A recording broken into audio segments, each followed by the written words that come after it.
Hi, and welcome to the latest episode of Innovation Deciphered. Today, my guest will be James Garner, who's from GLEEDS. He's their head of data, and we're going to be talking about three really interesting topics. We lead off on AI and the adoption of large language models, the effect that may have on the culture of a business, and the culture of adoption. Really interesting. We then move on to data sharing, particularly within the construction industry, and what the barriers are, but also why it's important if we're to improve the efficiency of project delivery. And then finally, we have a really interesting discussion about predictive analytics and how that can perhaps be used to improve not only modelling cash flows on projects, but really making all sorts of judgments, not just in construction, but other businesses. So I really hope you enjoy this episode.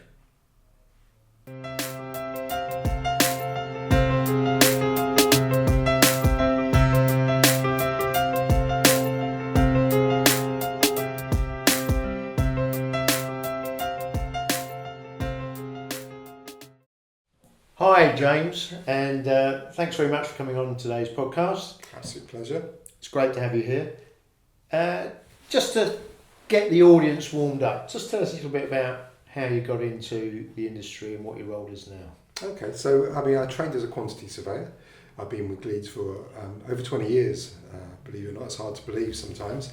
And I've always had this interest in data and IT and tech in the industry, going back all the way to my undergraduate days. And about 3 or 4 years ago, I moved into this new position of head of what is now head of digital operations within GLEEDS. So it's been quite useful to sort of marry up that QS experience that I've had, the domain experience, with this kind of experience now in data and digital. And I did a course actually and became a qualified data analyst over the course of the last few years. That was over lockdown. So it's been a kind of strange journey, but what's good about it is some of those challenges that I've seen in the industry that have always existed through my career in QSing, I'm being able to now help a team sort of break some of those using digital and data technologies and the amazing things that are starting to come out. Well, I mean, it's really timely that we've managed to persuade you to come in to talk to us today, because we are seeing in our consulting work and within our own teams this proliferation of the use of AI. And we have seen significant benefits, but we're not here to talk about us. What's your insights into the AI technology which is readily available at zero or low cost? How's that adoption happening in GLEEDS?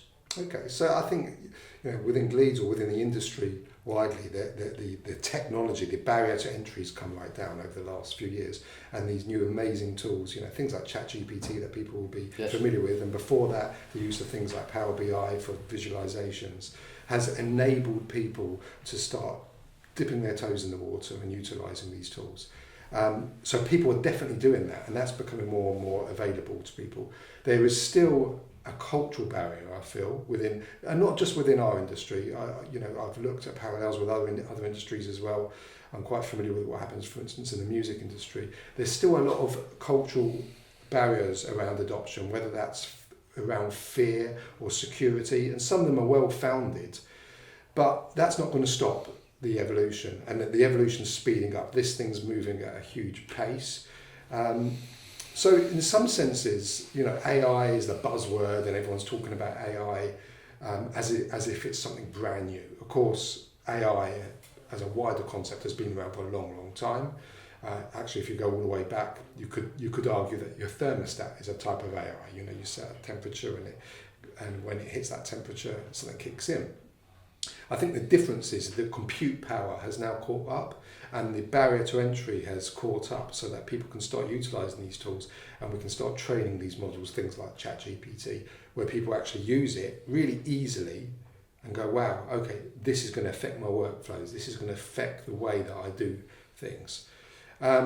So that's how we're seeing things progress. You've got the people who want to embrace this, they're excited about it, and they're trying to utilise it. And then on the other hand, you've got the people who perhaps fear it, and fear about either being left behind, or fear rightly that the security is, they can't be sure where this is going.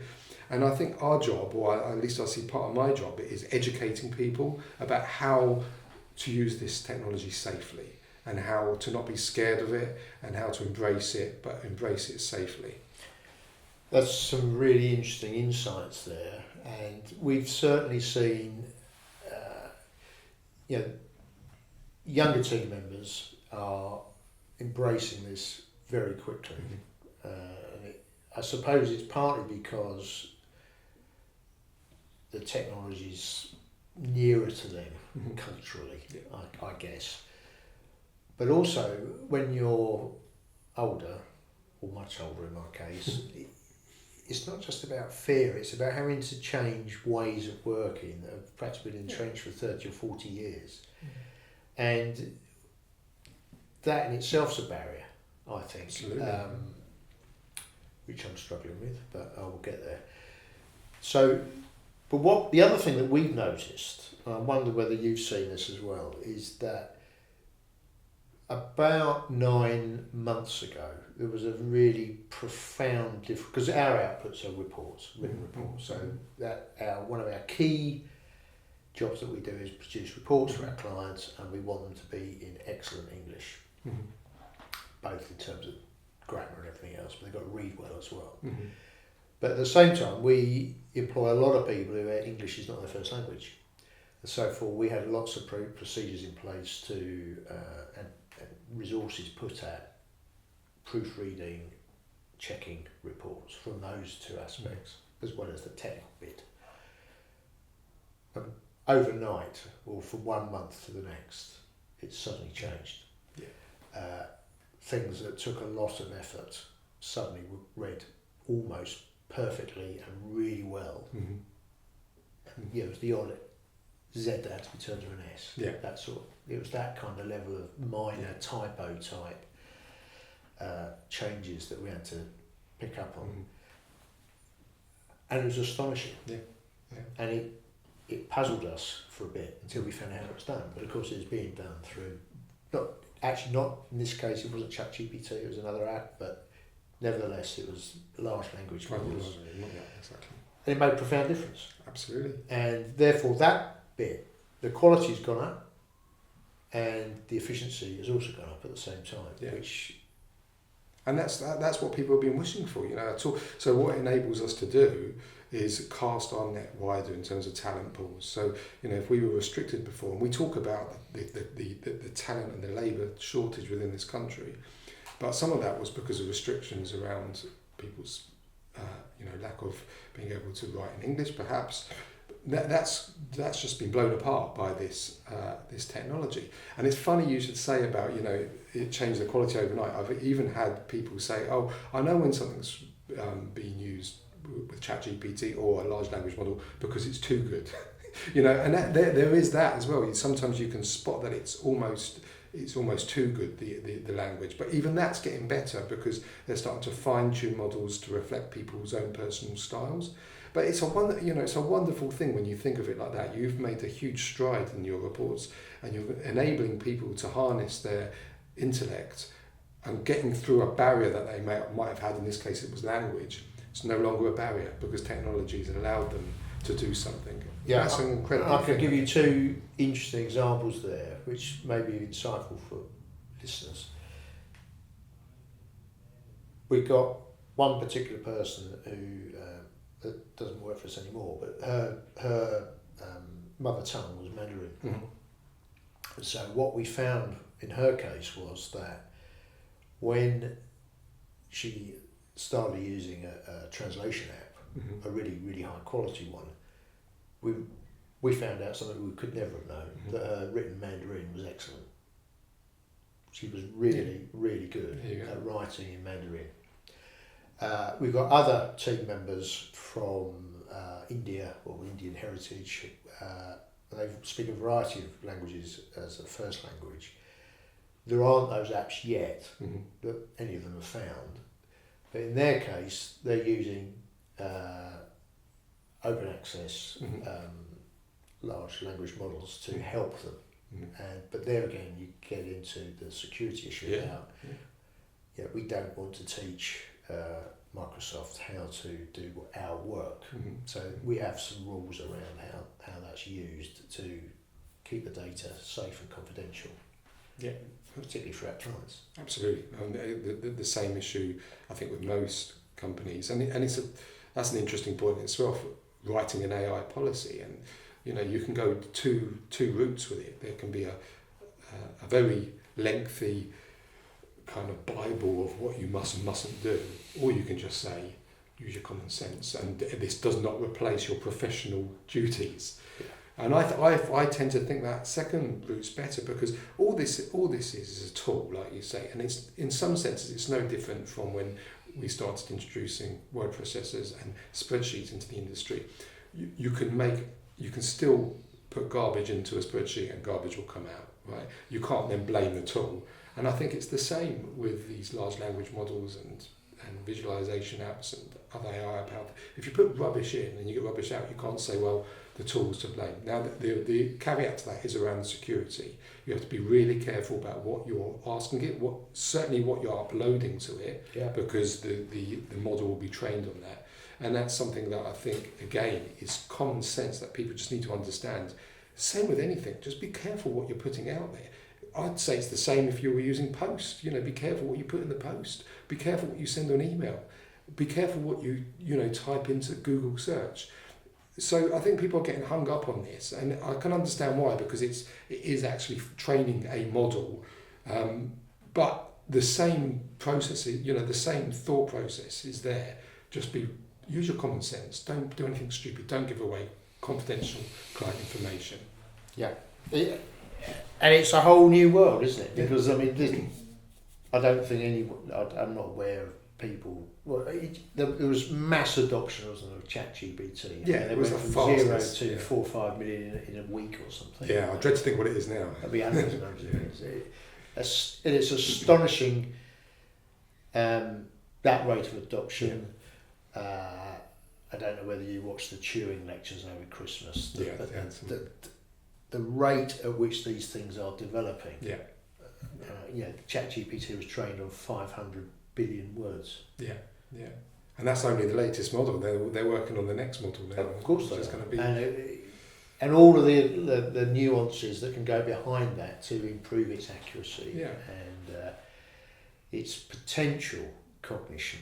I think that's a separate podcast all in its own right, and then we get into kind of existential kind of conversations about where's this going for humanity. Because of course you've got the AI wars. We talk about ChatGPT, but Google are at it, Facebook are at it, Amazon are at it, and they're all fighting for this space that they know is going to be the future. So there's a huge amount of resources, money, time going into it, and I fear that sometimes at the expense of really understanding what the future holds. That's true, and I was looking at the values of the big data 6, and they increased by an average of 60 to 70% last year. Wow. Including people like Nvidia, which all of their chips go into AI now. They've got the brain. They are making the brains. Absolutely. Someone else is training it, but they are making the brains.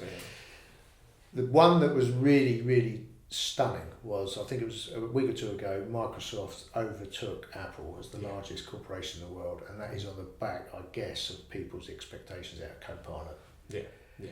And they own ChatGPT, but the Copilot within that's being released slowly into Windows 365, we're experimenting with that now,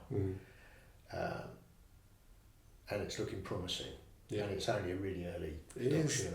We haven't bought the whole package or anything. We're just trying one thing, and you think, crikey, this will revolutionise a lot. Because my team are telling me on one particular thing that we do, it's reducing the time by 90%. Well, just using Copilot with Excel, it's like, wow, you can talk to Excel.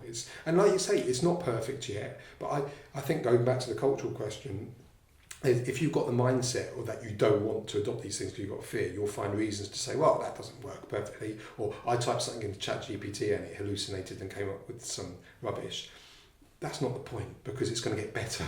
Like, even if that's true to some extent, that doesn't mean that's not a reason to not adopt it, because it's not going to stand still. And like you say, Copilot's going to become, at the moment, there's a cost to it. Inevitably, it will start becoming more and more integrated into things.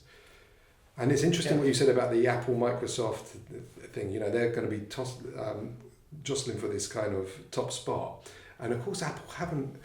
It's interesting. You know, Apple really haven't declared what they're going to be doing fully in the AI space. They will be at some point. And of course, they're about to release their headset in a few days' time. And it'll be interesting to see which would be one of the most expensive product ever. Yeah, it's about $5,000 or something stupid. But you know, it's a start, isn't it? For something that no one thought they needed. But in fact, I'm still not convinced I need it, but I will probably be proven wrong. I was sure I didn't need a watch, and I'm wearing one. I'm just checking mine.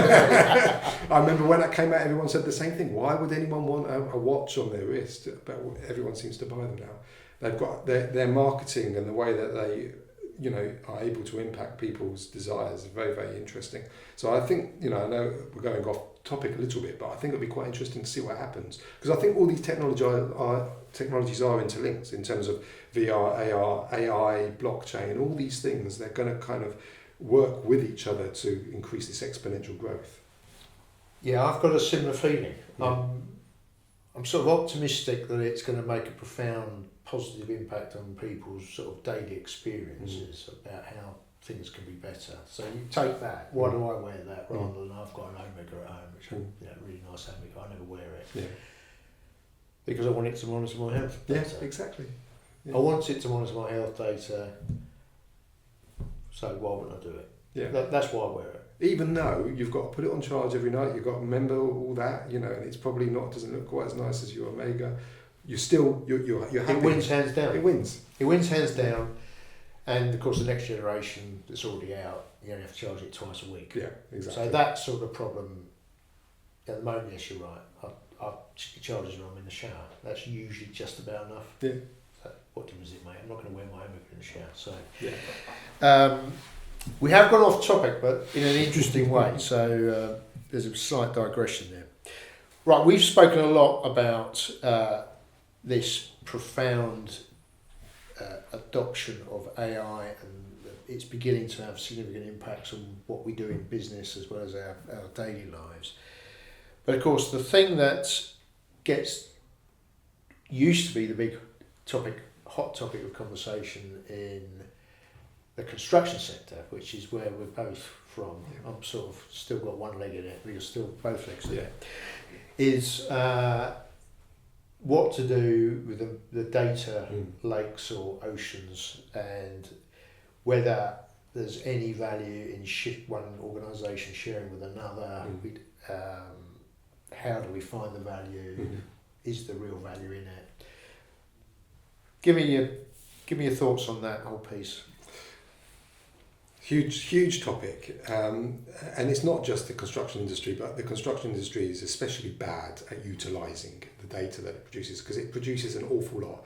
You know, in the course of an average project, which may be a year and a half in planning and a year and a half in construction, there are probably thousands of documents, thousands of risk registers, feasibility costs, programs that just not utilised, and then we make the same mistake. And there's a great study by Oxford University Side Business School that looks at the success rates of projects. Yes. Which basically says that the chances of a project finished on time, on budget, and to the benefits outlined in the business case is 1 in 200. So we've got somewhere to go. It's not like we're sitting here saying everything's fine, we don't need to do anything. You know, we can definitely get better.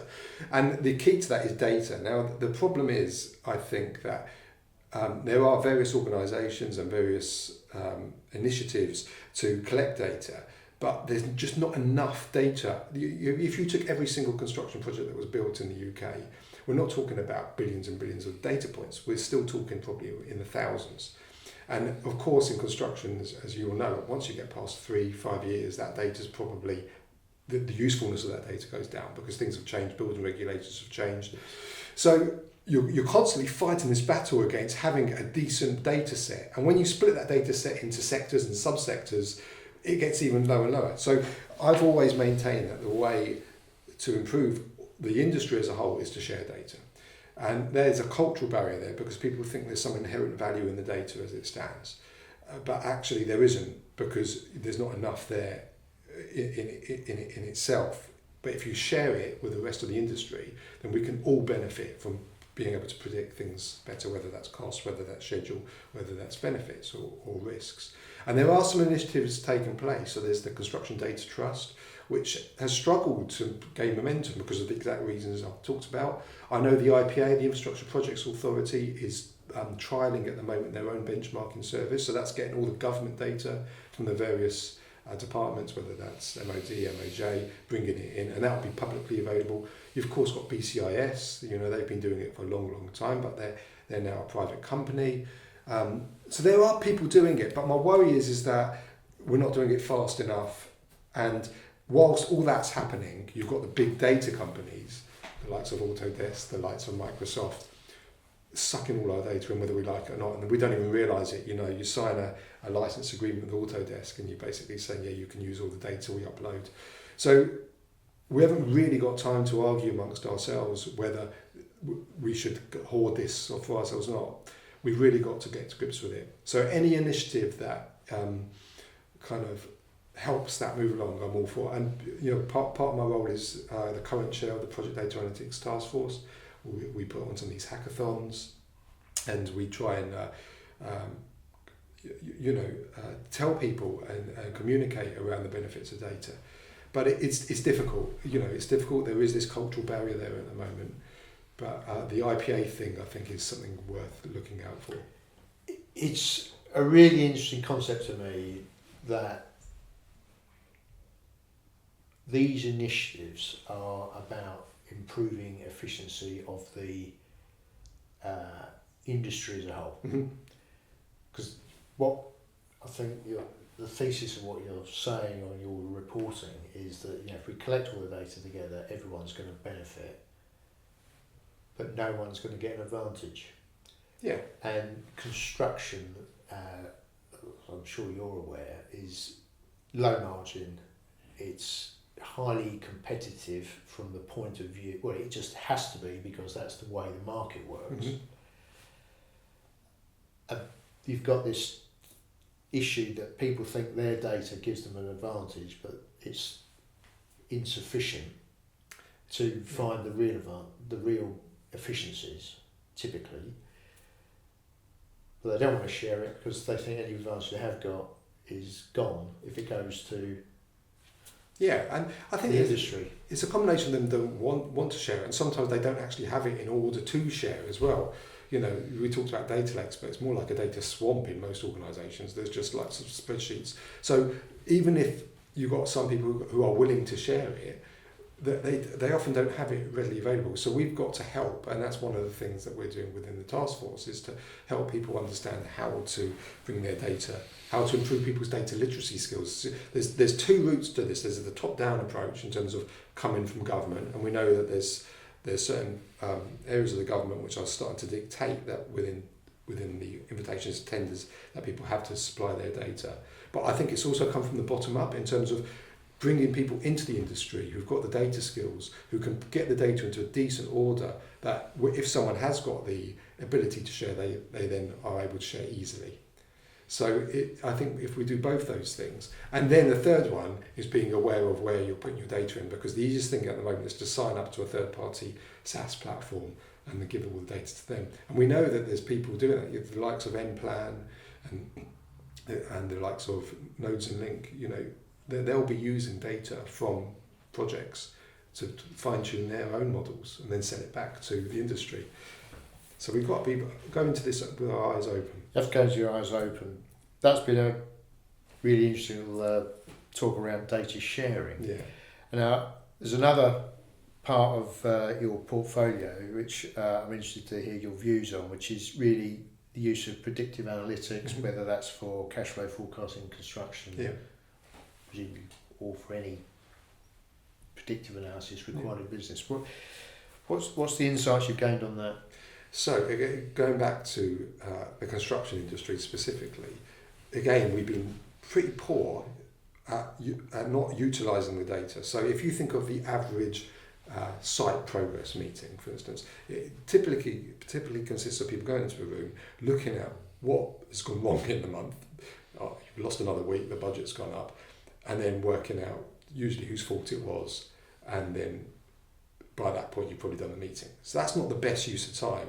If we can change that around to use predictive analytics rather than looking at what went wrong in the month and then working out who was to blame, let's use predictive analytics to look at what the red flags are coming up using these algorithms and what have you, so you're making informed data-driven decisions about what's likely to happen. That's a much better use of people's time. It is. But are the tools currently available that allow that to happen? Well, they're becoming available, and even if you were to talk about things like Power BI, which is a relatively easy kind of entry point, you can do quite simple regression analysis within that. So that's predictive analysis. Yeah.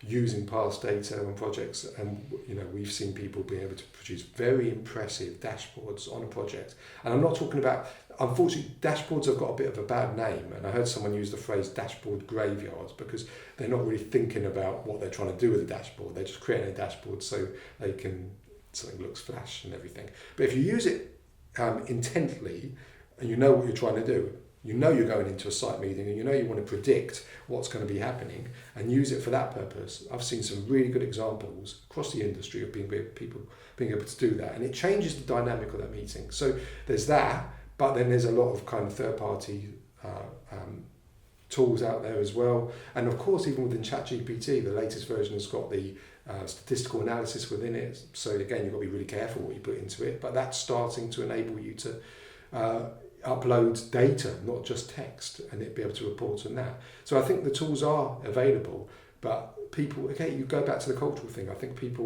we're creatures of habit, and it's hard to change out of that kind of, I've been doing this for years, and actually I need to change the focus of these site meetings and use these amazing tools. And I think of them as magic, being able to, some of the things that we're able to do, it feels like magic. But you can put it to really good use. Go into a meeting and actually change the whole dynamic of the meeting to a positive thing, making really key decisions about what's going to help the project. James, on that positive note, I thank you very much for coming on, and I'll say goodbye to our viewers. I hope you enjoyed this episode. Terrific.